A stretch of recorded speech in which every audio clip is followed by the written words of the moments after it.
What is up, everyone? Today we're going to be talking about the upcoming UFC Fight Night card from a DraftKings DFS perspective. This week's card being headlined by Alex Hernandez versus Michelle Pereira. Great main event. Winner of this should be probably top seven, top five in this division. It's an extremely good event from a DFS perspective as well.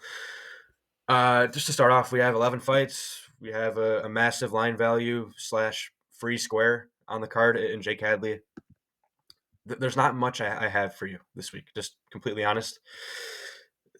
Like, there's no one you can really X out. It's 11 fights, and Edwards just missed weight, I think, right? Yeah. So Edwards missed weight by 4 pounds or 3 pounds. Is that fight going to get canceled too? Probably. I mean, I don't know. We'll have to wait and see. But if that fight's gone, then there's 10 fight. It's 10 fight card. I don't have much insight in terms of like the best plays because it doesn't really matter. It's just all about using good tools, using SaberSim, stuff like that. But nonetheless, we're still going to go ahead and try to do this the way we normally do it. And if you can take anything out of it, then good. But we'll give it a shot. Starting off, Rebellis Despaigne, Austin Lane. Okay, so key fight here on this slate. Rebellis Despaigne, pure striker, very dangerous early, very susceptible to getting taken down. He has like a pure striking background. He's not great at all when it comes to defending the takedowns. Austin Lane, I believe, former NFL players or something like that.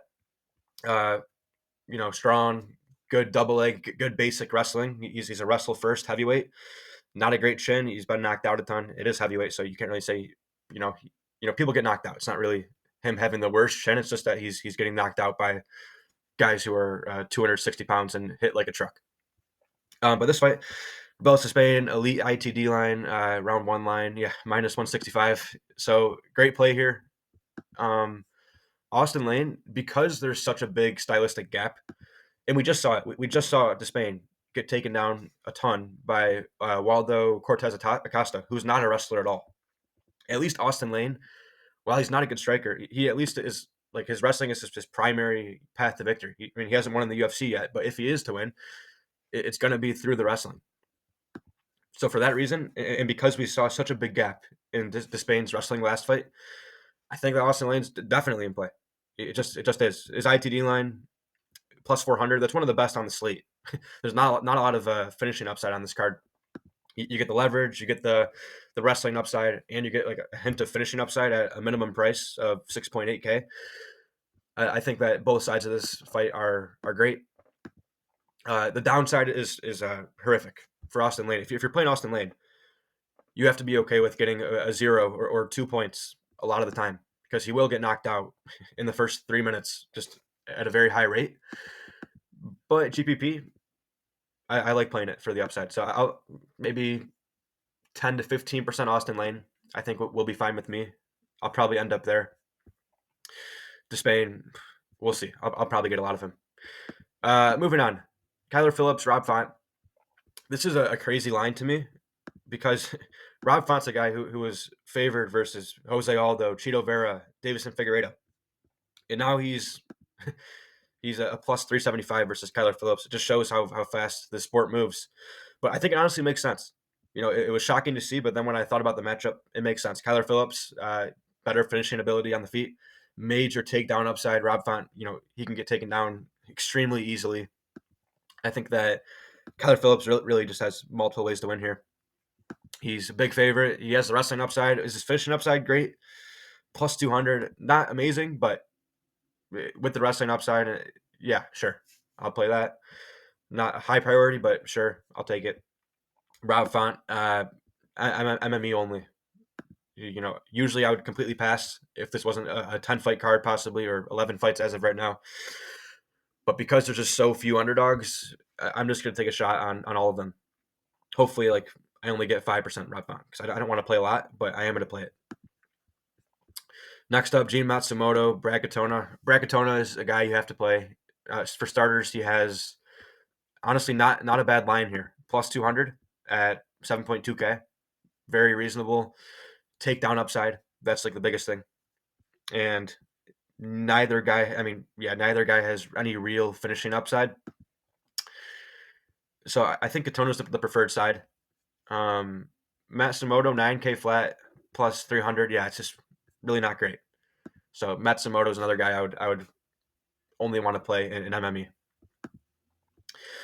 The fight that might get canceled, we'll talk about it just in case it's still on there. Jocelyn Edwards, Tamiris Vidal.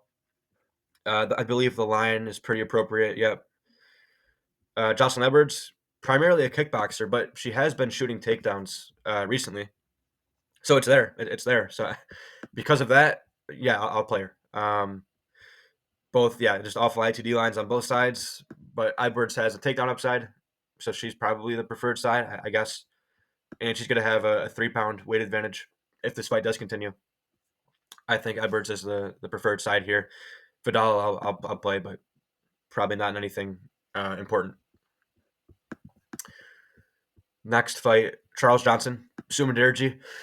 Charles Johnson, well-rounded fighter. Su Mudaerji, pretty much a pure striker. He's very weak when it comes to the wrestling and the grappling. Johnson, we've seen him wrestle occasionally, but it's not really his go-to. Plus 200 ITD, 8.8K with the lack of finishing upside on this card. I think that's solid. Su Mudaerji, plus 600. Not good. But once again, any underdog is kind of worth playing on this card. So I'll play him, but not a priority. Charles Johnson is definitely the preferred side of this fight. Almabaev, Mateus, Nicolau. Betting line looks about right for the DraftKings prices. Almabaev, relentless takedowns. Great takedown style for DraftKings. He's an extremely good play this week. Mateus Nicolau, bad ITD line, no line value.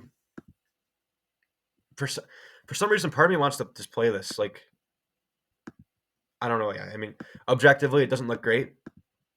But I think if Almabaev gets some ownership, which I think he will, if Almabaev's like 35% owned, then I'll play some Nicolau, even in my single entry stuff, I think. Kind of just a gut read. Like, ownership is high. Nicolau, I don't know. It's probably not a good play, but I think I'm going to do some of it. Almabaev's the preferred side. Definitely would get to Nicolau and GPPs. I'm personally probably going to play some in 20 and below in my single entries as well. But that's about it. Elise Reed, Jessica Penne. Jessica Penne, take down upside. Shouldn't be finishing upside on either side. Elise Reed maybe a touch of line value, but not really. I mean, 8.6K. Yeah, sure. I guess Penne, number one, she's going to be winning the fight. What, like 40% of the time, which you kind of need fighters like that for a card like this. Number two, takedown upside. That's kind of all you need for her to be a good play. So perfectly reasonable underdog here, and Penne probably the preferred side. But I'll get to both. Melissa Martinez versus Ardelean. Ardelean plus 125 underdog. You got to play it on a card like this. Just for that alone, is there any finishing upside? Probably not. But another fight where I'll play both sides with a slight preference towards Ardelean. Main event, Hernandez versus Pereira. So we always talk about some options that you can do with the main events each week. I mean, this one is like how do you fade this on an 11 fight card? I don't know. I don't know how you do it. It's Anthony Hernandez is basically Merab Dvalishvili with finishing upside. He just puts up monster scores in all of his wins. He's only 8.3K. Michel Pereira is a knockout guy. He can also find submissions as well. He's just a very flashy guy. Huge knockout upside in rounds 1 and 2 here. 7.9K. It's a phenomenal main event target. And I mean, you want to try to fade it? Okay, what are the odds that this fight gets canceled post-lock or becomes a no contest for whatever reason? 1-2%. So yeah, sure. You want to fade? You want to, out of all your lineups, you want to have 2% of them without this main event? Then sure, I can't really fault you. But besides that, it's just a complete smash play. And then last but not least, Daniel Pineada versus Darren Elkins. A great fight, mid-range, grappling upside. Darren Elkins has all of the takedown upside in the world. And he has line value. He's now a favorite, minus 125. Yeah, just and it's insane grappling upside, line value, finishing, like not a bad finishing line at all here, plus 225. Daniel Pineada, great finishing line. So you know what? Because I'm seeing this, Darren Elkins has the line value and the takedown upside. I'm guessing he's going to have a higher median projection, and I'm guessing he's going to be higher owned than Daniel Pineda. And it could be like one of those classic things where Pineada actually ends up as the better play when you bake in ownership.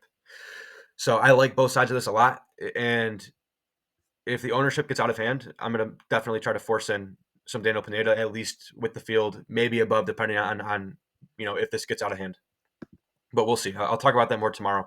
I'm going to be doing a live stream tomorrow before lock as well. Is there one? Jake Hadley. Okay, so this is the one. Jake Hadley, 7.7K, minus 500. 11 fight card, maybe 10 fights, like we keep on saying. ITD line, minus 130. This is just his. And he has takedown upside. I mean, this is just. Is there a takedown line yet? No. He has takedown upside as well, though. This is just as close as you can get to like the best play I've ever seen. Now, will he be high owned? Will he be 50% owned? Probably. He should probably be 65, 70% owned. Honestly, it's that good of a play.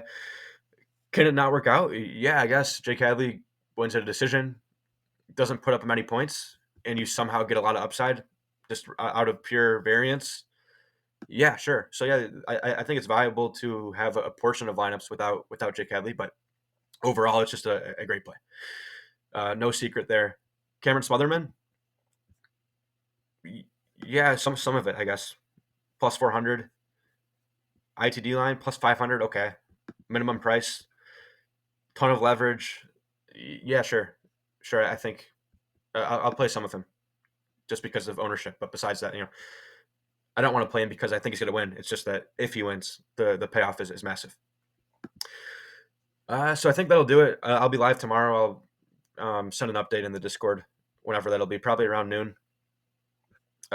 Weird card. It's going to get even weirder if this Vidal and Edwards fight gets canceled.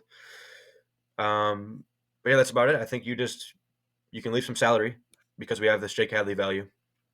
I think you can, this is a week where I don't know if anyone watches Sheets, but his Sheets default setting, I think this is the week to use that because you're going to need to just really get aggressive with getting low owned lineups. Maybe even geo mean filtering on a week like this. I don't know. That's probably viable as well. So that's all I got. We'll talk about it a bit more tomorrow. Thank you guys for watching as always, and I will see you guys in the next one.